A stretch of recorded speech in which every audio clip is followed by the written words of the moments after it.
Guys, এই ভিডিওটি দেখে আমি রীতিমতো খুবই অবাক হয়ে গেলাম।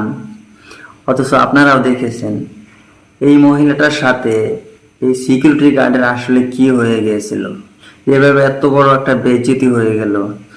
এরকম ধরনের কাজ কাণ্ড হওয়ার জায়গা তো এটা না, এটা তো মদিনা শরীফ। ওইখানে তো নেক আমল করার জন্য মানুষ যায়, মনের প্রশান্তি পাওয়ার জন্য যায়। ওই জায়গাটাতে এইসব ধরনের কাজের জন্য কেউ যায় না। তো খুবই খুবই অবাক লাগলো দেখে ভিডিওটা।